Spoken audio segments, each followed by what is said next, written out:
The first thing you need to know about betrayal is that it always starts with something small.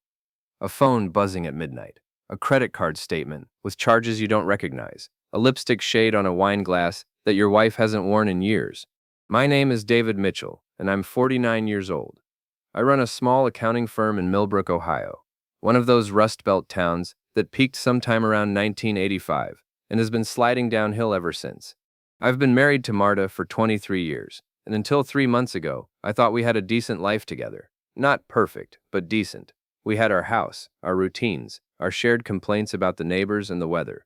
I should have known something was wrong when she started going to girls' nights every Friday. Marta had never been the girls' night type. She was more of a stay home with a book and a glass of wine type. But her sister Victoria convinced her it would be good for her to get out more. Victoria. Christ, where do I even start with Victoria? Victoria Hendricks is Marta's younger sister by 3 years, and she's everything Marta isn't. Where Marta is practical and reserved, Victoria is flashy and demanding.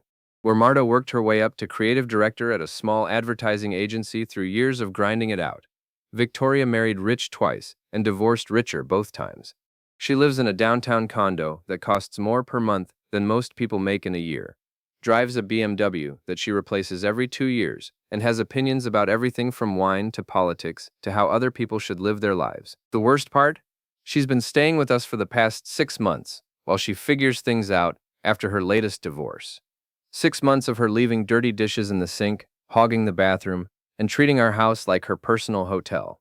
6 months of her rolling her eyes every time I spoke, making little comments about my quaint profession and my adorable attempts to maintain our 15-year-old Honda. But I'm getting ahead of myself. Let me tell you about the night everything changed. It was a Tuesday in October, around 11:30. I was in the garage, trying to figure out why the Honda was making that grinding noise every time I turned left. I had the hood up, a flashlight clenched between my teeth, and grease up to my elbows when I heard voices from the kitchen window above me. You don't understand, Jake. David is just so predictable, so boring. He comes home from work, eats dinner, watches the news, and falls asleep in his chair. Every single night. I feel like I'm suffocating. That was Marta's voice, but she was talking to someone on the phone. Jake? I didn't know any Jake. I know you think I should just leave him, but it's complicated.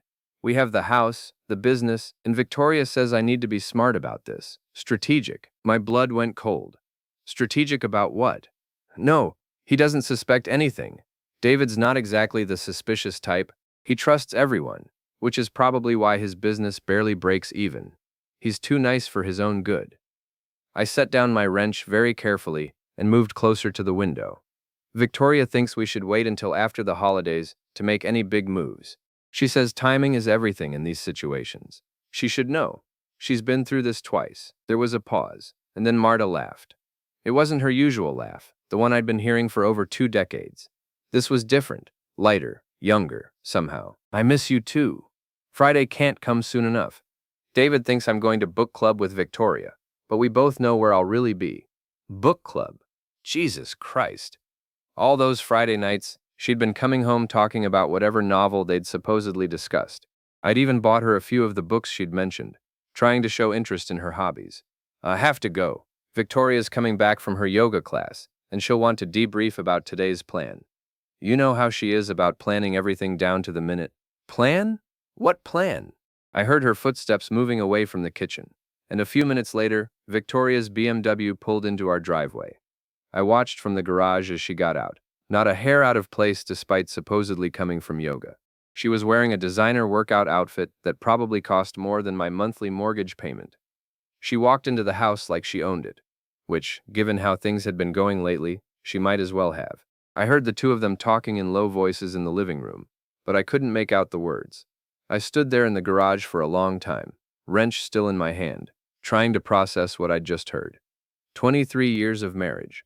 23 years of shared dreams, shared struggles, shared everything. And she was planning to leave me, with Victoria pulling the strings behind the scenes. The grinding noise in the Honda suddenly seemed like the least of my problems. The next few weeks were torture. I went through the motions of normal life, getting up, going to work, coming home, making small talk with Marta and Victoria, while feeling like my entire world was crumbling around me. I started paying attention to things I'd been blind to before. The way Marta's face lit up when her phone buzzed. The way she'd suddenly developed an interest in working out and buying new clothes. The way Victoria would give her these knowing looks across the dinner table. I also started noticing how Victoria had been systematically undermining me for months. Little comments about how I should modernize my business practices. Suggestions that Marta deserved better than this when she'd look around our perfectly decent house. Questions about our retirement savings and whether I was really providing for Marta's future. It was death by 1,000 cuts, and I'd been too trusting, too nice, as Marta had said, to see it happening. The breaking point came on a Saturday morning in November. I was in my office, trying to focus on quarterly reports, when my phone rang.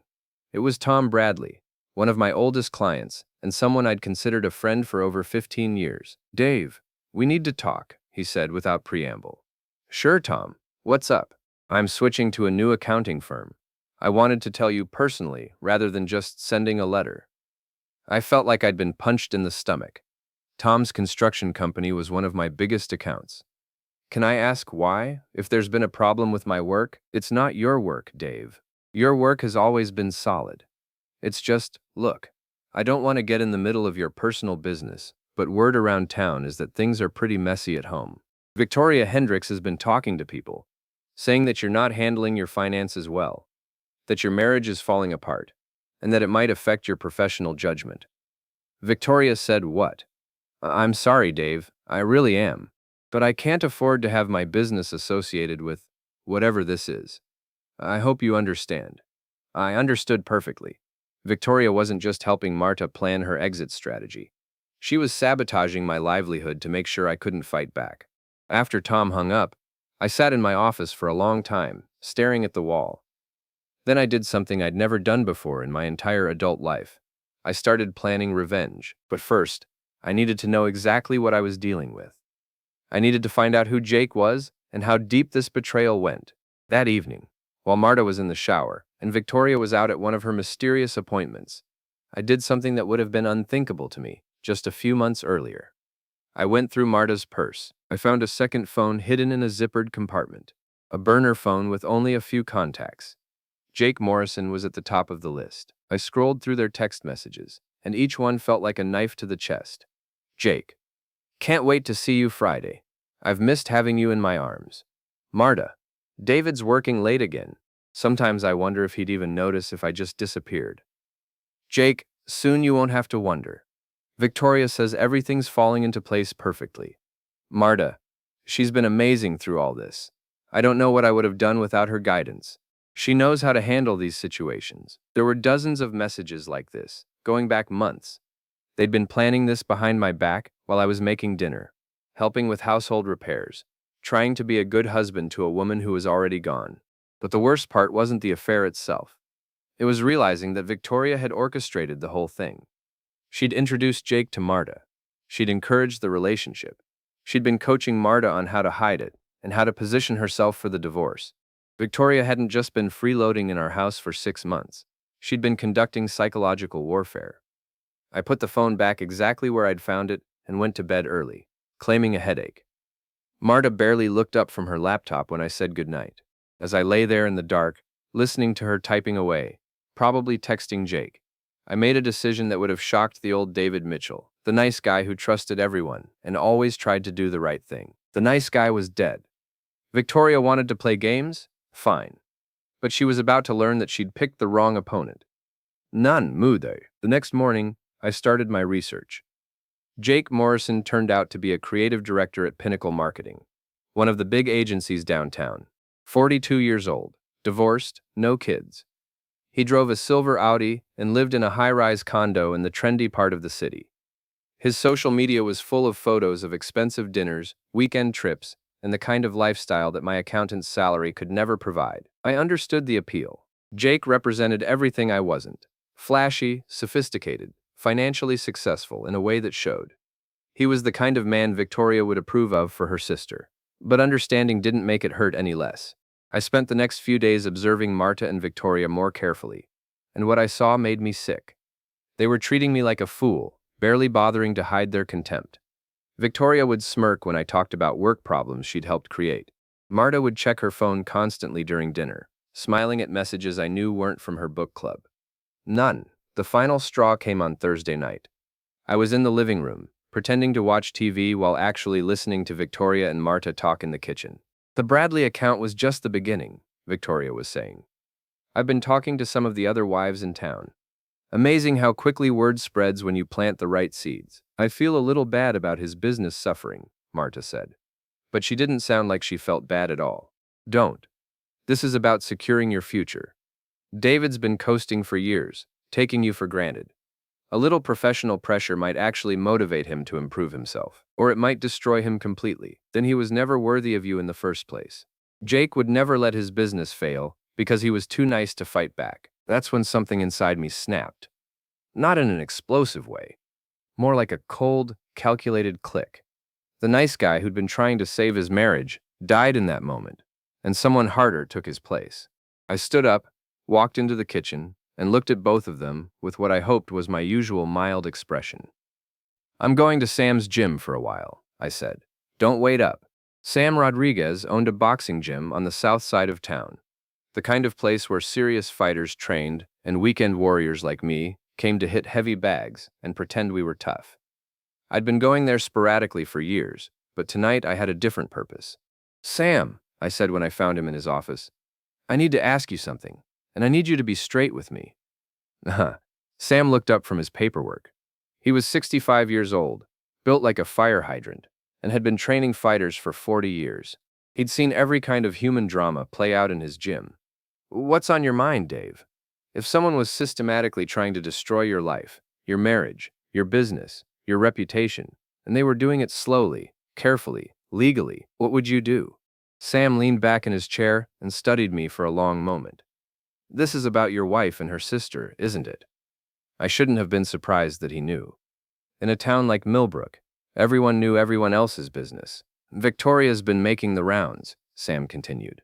Talking to people, asking questions about your finances, your business practices, making it sound like she's concerned about her sister's welfare. What exactly has she been saying? That you're not as successful as you pretend to be. That Marta's been carrying the family financially. That you might not be stable, emotionally. The room spun slightly. Victoria hadn't just been sabotaging my business. She'd been destroying my reputation throughout the entire community. Sam, I need to ask you something else. If someone was doing this to you, would you just take it? Would you try to be the bigger person and hope it worked out? Sam's laugh was harsh. Dave, I've been in this business long enough to know that some fights you can't avoid. The only choice you have is whether you're going to fight smart or fight stupid. What's the difference? Fighting stupid is losing your temper, doing something that gets you arrested or sued, giving them ammunition to use against you. Fighting smart is using your head, staying legal, but making sure they understand there are consequences for their actions. I spent 2 hours in that gym, hitting the heavy bag until my knuckles were raw and my shirt was soaked with sweat. With every punch, I thought about Victoria's smug face, Marta's betrayal, Jake's expensive lifestyle, funded by his ability to steal other men's wives. By the time I left, I had the beginning of a plan. Over the next week, I became a different person. Not obviously. I still went to work, still made polite conversation at dinner, still pretended to be the same trusting fool I'd always been. But underneath, I was gathering intelligence and planning my counterattack. First, I secured my finances. I moved half our joint savings into an account that only I could access, completely legal since my name was on everything. I also started documenting every expense Victoria had charged to our household accounts over the past 6 months. Groceries, gas, shopping trips, restaurant meals. It added up to over $8,000. Next, I started building a case against Jake. A little digging revealed that Pinnacle Marketing had strict policies about employees dating clients or potential clients. Marta's agency had been pitching Pinnacle for a partnership deal for months. If I could prove Jake had been involved with Marta during those negotiations, it would be a serious ethics violation. But the most important part of my plan involved Victoria herself. She'd been so confident in her manipulations that she'd gotten sloppy. She'd been using our home computer for her online shopping, her social media, her email. She'd also been making personal calls on our landline, probably to save money on her cell phone bill. What Victoria didn't know was that I'd been keeping detailed records of everything. The breakthrough came on a Tuesday evening. Marta was working late, or claimed to be, and Victoria was out at another of her mysterious appointments. I was alone in the house with access to everything. I found Victoria's email account still logged in on our computer. What I discovered there was better than I'd hoped for. Victoria had been corresponding with a divorce attorney for weeks, discussing strategies for maximizing Marta's settlement. She'd also been researching my business finances, trying to find ways to prove I was hiding assets. Most damning of all, she'd been coordinating with Jake to make sure their stories would align when everything came out in the open. But the real goldmine was a series of emails between Victoria and several of my former clients' wives. She'd been conducting a systematic campaign to destroy my professional reputation, spreading rumors and half-truths designed to make me look incompetent and unstable. One email to Jennifer Bradley, Tom's wife, was particularly revealing. I'm so worried about Marta. David's been acting strange lately, very paranoid and angry. I think the stress of his failing business is affecting his mental health. Marta's afraid to leave him alone with their finances. He's been making some very questionable decisions. I just thought you should know, in case Tom is thinking about continuing to work with him. Another email. This one to Carol Henderson from the PTA. It breaks my heart to see what my sister is going through. David's always been controlling, but it's gotten worse lately. He monitors her phone calls, questions her about where she goes, makes her account for every penny she spends. I've been staying with them to provide moral support, but I'm honestly worried about her safety. Reading these emails, I felt something I'd never experienced before in my life. Pure, cold rage. Victoria hadn't just been helping Marta have an affair. She'd been systematically destroying everything I'd built over 23 years of marriage and 15 years of business. She'd painted me as mentally unstable, financially irresponsible, and potentially dangerous. She'd done it carefully, presenting herself as the concerned sister, just looking out for Marta's welfare. And it had worked. I was losing clients, losing friends, losing my reputation in the community where I'd lived my entire adult life. But Victoria had made one crucial mistake. She'd documented everything. Every lie, every manipulation, every calculated move in her campaign against me was right there in black and white. I spent that night copying files, taking screenshots, building a comprehensive record of Victoria's activities. By dawn, I had enough evidence to destroy her credibility completely. The question was, what was I going to do with it? Friday night arrived, and with it, another one of Marta's book club meetings. She spent an hour getting ready, trying on 3 different outfits, and applying makeup with more care than she'd shown for our anniversary dinner. "Don't wait up," she said, kissing my cheek with lips that tasted like the expensive lipstick she only wore for special occasions. "We're discussing a really long novel tonight." "Which one?" I asked, just to see what she'd say. "Oh, you wouldn't know it. It's very literary." Victoria appeared in the doorway, dressed to kill in a black cocktail dress that probably cost more than most people's monthly rent. "Ready to go, sis?" she asked, then looked at me with that familiar smirk. "Another exciting Friday night of television for you, David. How wonderfully predictable." After they left, I sat in my living room for exactly 30 minutes. Then I got dressed in my best suit, got in my car, and drove downtown to the Meridian Hotel. I'd done my homework. Jake Morrison was a creature of habit, and his habit on Friday nights was dinner at the Meridian's rooftop restaurant, followed by drinks at their jazz bar. It was the kind of place where a creative director would take his married girlfriend to impress her with his sophistication. I found them at a corner table on the restaurant's terrace, overlooking the city lights. Marta was wearing the blue dress I'd bought her for her birthday 2 years ago, the one she'd claimed was too fancy for anywhere we ever went. Jake was leaning across the table, holding her hand, saying something that made her laugh in that new way I'd been hearing through the kitchen window. I watched them for a few minutes from the bar, nursing a whiskey and planning my approach. They looked happy together, relaxed in a way that Marta and I hadn't been in years. For a moment, I almost felt sorry for what I was about to do. Almost. I walked over to their table and pulled out the empty chair. "Mind if I join you?" I said, sitting down before either of them could answer. Marta's face went white. Jake looked confused, then annoyed. "David," Marta stammered. "What are you doing here?" "Well, I was in the neighborhood and thought I'd stop by to meet your friend Jake. We've heard so much about each other." Jake found his voice. "I think there's been some kind of misunderstanding." "Oh, I don't think so," I said pleasantly. "You're Jake Morrison, creative director at Pinnacle Marketing. You drive a silver Audi, live in the Brookstone Tower, and you've been fucking my wife for the past 4 months. Did I miss anything? The people at nearby tables were starting to stare. Marta looked like she wanted to disappear into her chair. David, please, she whispered. Not here.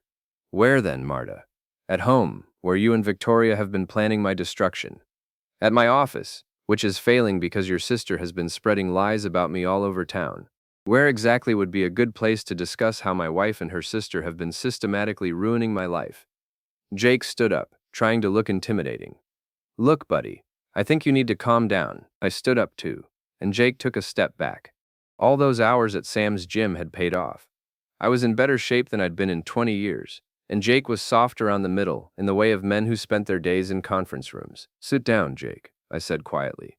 We're going to have a conversation, and you're going to listen. He sat.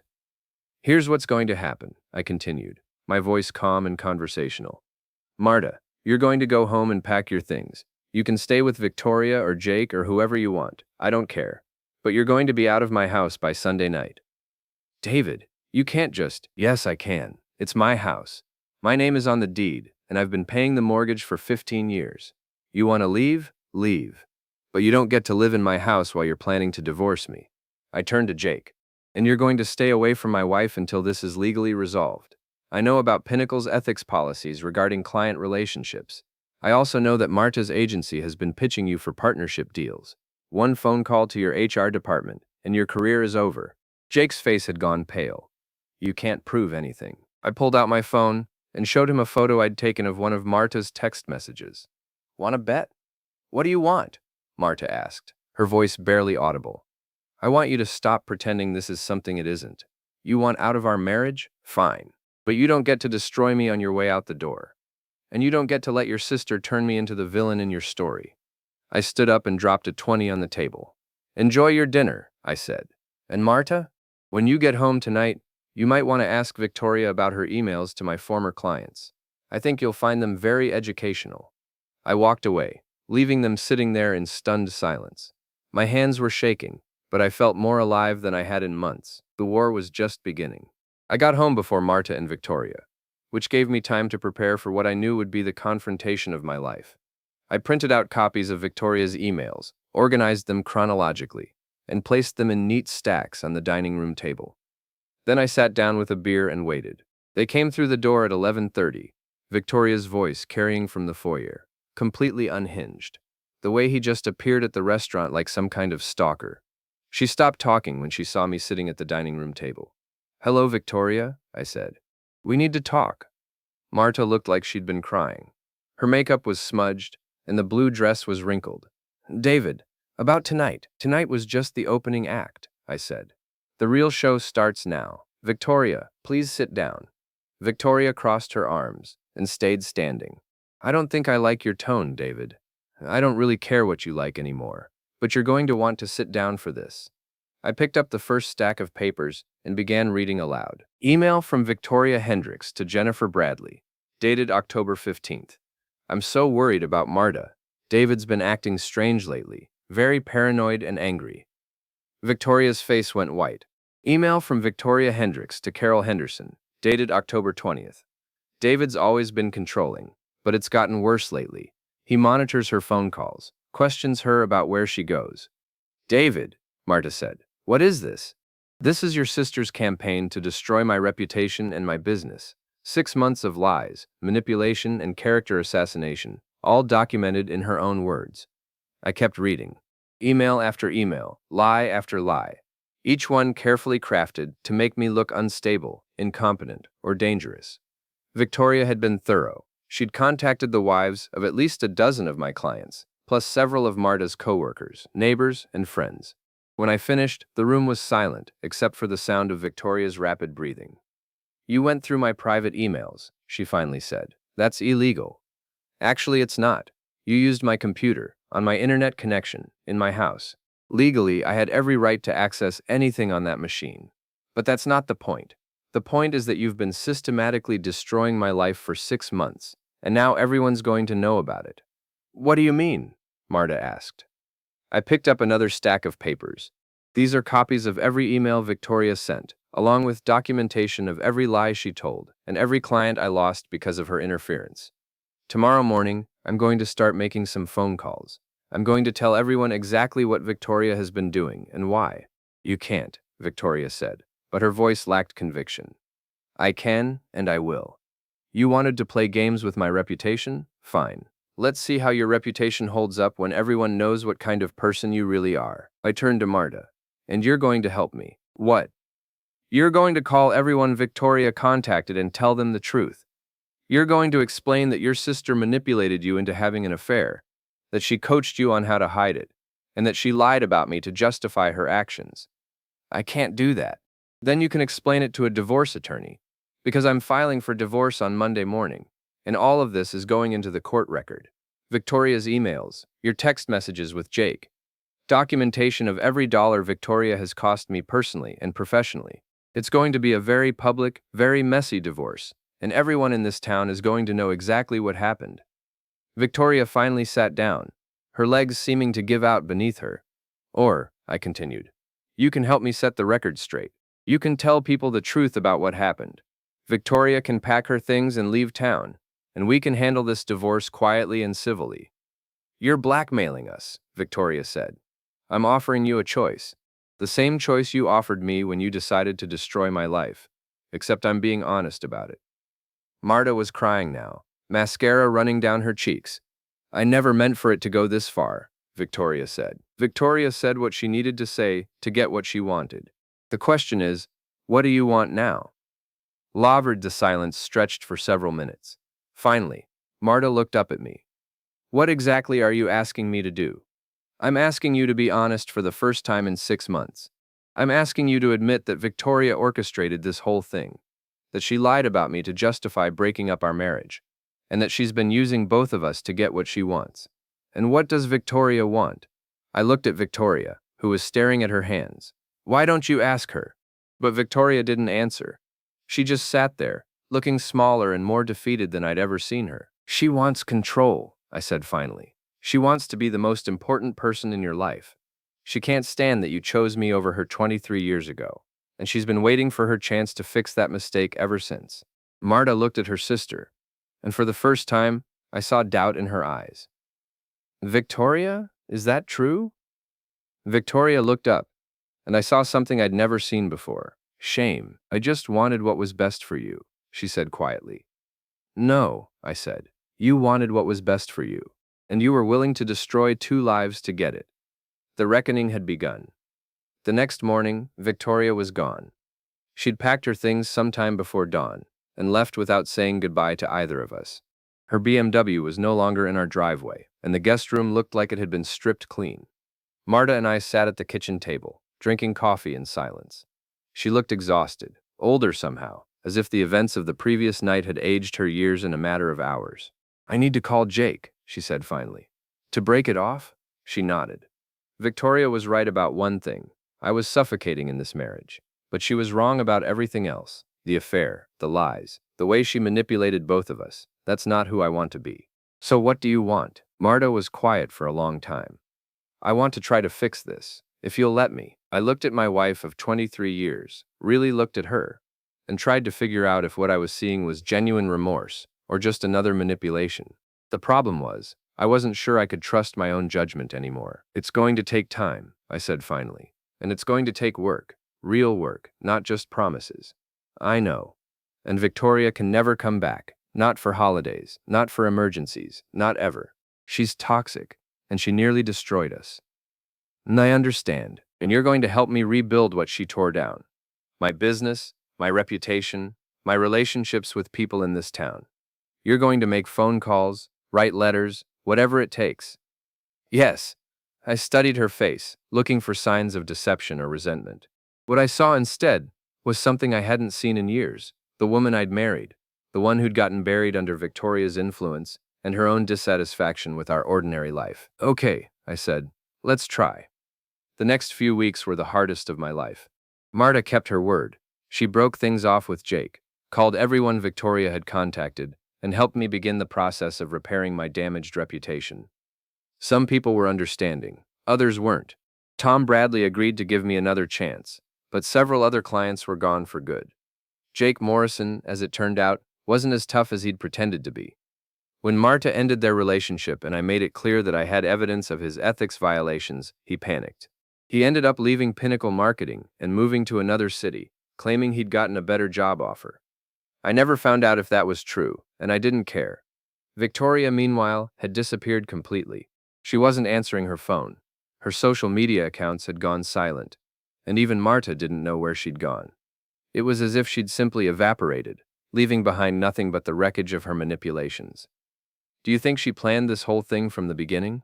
Marta asked one evening as we sat on our front porch, trying to rebuild the intimacy we'd lost. I think she's been planning it for 23 years, I said.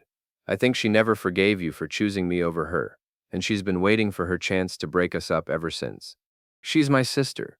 She's a narcissist who can't stand not being the center of attention. The fact that she's your sister just made it easier for her to manipulate you. Marta was quiet for a while. I should have seen it. We both should have seen it. But Victoria's good at what she does. She made you feel like you were suffocating, like I was the problem, like she was the only one who really understood you. How did you know? Because she tried the same thing with me. All those little comments about my business, my clothes, my car, my quaint profession. She was trying to make me feel small and inadequate. The difference is, I didn't have 20 years of sisterly history making me vulnerable to her manipulation. As we sat there in the gathering darkness, I realized something that surprised me. I was proud of how I'd handled the situation. The old David Mitchell would have been destroyed by Victoria's campaign. He would have lost his business, his marriage, and his self-respect without ever understanding what had hit him. But I wasn't the old David Mitchell anymore. Victoria had tried to turn me into a victim, but instead, she'd created an enemy. And in